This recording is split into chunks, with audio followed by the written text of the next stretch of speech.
Hello everyone, welcome back. This is Alrav from Quebec, Canada, the author and creator of Alcatraz the Protector / Alcatraz the Protector. And for today's video, I'll be talking about Franco-Belgian albums, again, this time with that more depth into it. So I've already talked about this particular book before, L'Art de la BD, made by Duck, published by les Éditions Glénat. I've mentioned things in my video about my biggest influence. So it is time now to do an in-depth analysis of Franco-Belgian albums. So I'm going to be using this particular book as a reference point for the rest of this video. So with that being said, let's get right into it. This book is split into two sections, the first one of which covers the basic character archetypes and the basic comic book storytelling that's seen in Franco-Belgian albums. One thing that makes this particular type of comics stand out from American comics or mangas is that, for starters, the character archetypes for both the heroes and the heroines, they tend to lean more into the realistic types. That goes from both the heroes and the anti-heroes. So things such as superpowers and even superheroes as a whole, they are rarely seen in Franco-Belgian albums, like at all.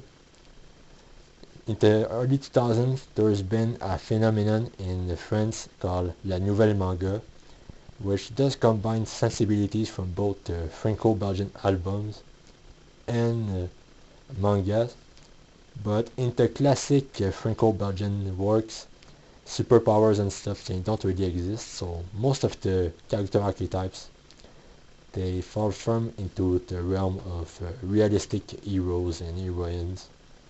So traits like smart and ingenuity. In American comics we associate them with sci-fi stuff, but not so much in Franco-Belgian albums. Most of these characters, they have to make do with whatever they have, and they tend to fall into the archetypes of the everyman. The various sort of characters also are split between the realistic dramatic type and the comedic types, and both drama and comedy coexist mutually well together.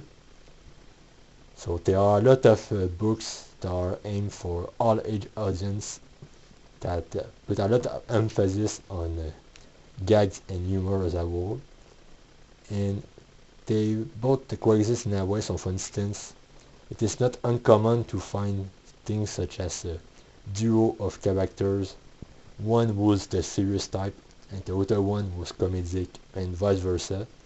So there is a term for these sort of characters that I'll be showing you. The term for sidekick in a Franco-Belgian realm, it is known in French as le faire-valoir, which, as the title may imply, these sort of secondary comedic type characters, or dramatic in the case of a comedy, they tend to exist in tandem with the protagonist. The second part builds up on the remaining half of the first one, consisting of the basic comic book storytelling such as the different type of shot, camera angle, and the casing themselves in order to create storytelling. This is the guide I use to learn comic book storytelling for my own Alcatraz, in case you're wondering. So one thing that makes Franco-Belgian album stand out in that particular is an interesting one. I remember having seen an episode from a show called Comic Book Greats. It was an episode in which I think it was Todd McFarlane and Rob Liefeld who made an episode on teaching folks how to do a comic book page. And I remember Todd McFarlane made a comment about how fragmenting a scene or an action shot of sort was amateurish. In that regard, it's not like Franco-Belgian artists, they are incapable of doing a wide panoramic shot of sort. It's just that these type of shots they tend to be saved for the background and such. The logic is that if you're in the middle of an action scene, as a reader, you want to go fast, right? But when you're in the middle of an atmospheric or an exhibition scene, things tend to slow down a lot. So in those instances, wide shots are used in a way that you are more likely to stay and stick around to take a deep dive into all the details and the work that went behind this background, as opposed to simply skimming over like you would do by reading a simple comics or manga.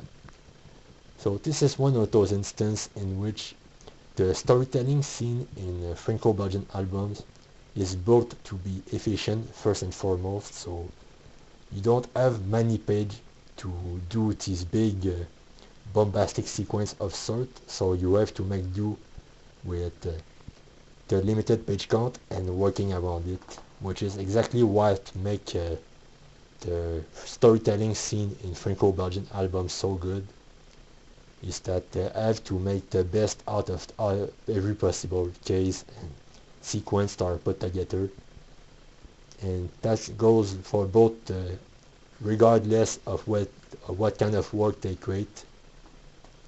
You need to be efficient. That's exactly what this particular book taught me about when to do comic book storytelling and such.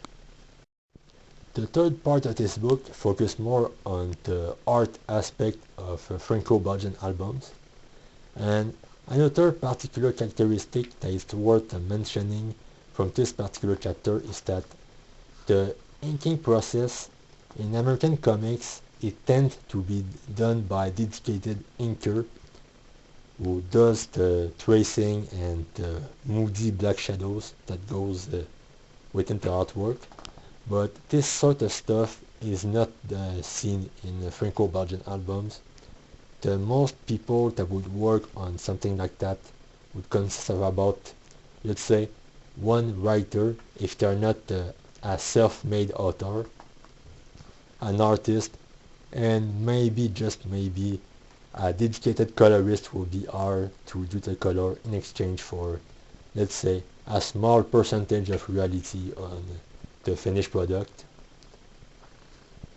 So one particular logic about this is that the art style that's made with these Franco-Belgian albums from the artists themselves, it comes from the inking itself, and that's exactly why there are different schools of thought and philosophies with regard to, let's say, artists who prefer the clean line style that's seen in works such as Tintin from Hergé, or the smooth curvy line style that's seen in series such as Gaston Lagaffe from Franklin, which I believe this one was traduced in the United States under a different name. I think I've seen it once before, but anyway, the key point is that the inking process itself consists of the style, and as it serves as the basic foundation for what the finished product would look like, while the drawing is more like a skeleton. So in that regard, it is done by the artist himself or herself, which is exactly why one of the factors that explain why these particular type of comics tend to be much lower at being made. They are not made in an assembly line, and in fact publishers tend to be very careful as to what type of how many of these books they tend to put out in store as well. So it's a quality driven output, which as a creator I like, as it encourages the creators involved, the authors, to do their best work, their best effort, and in the best possible way.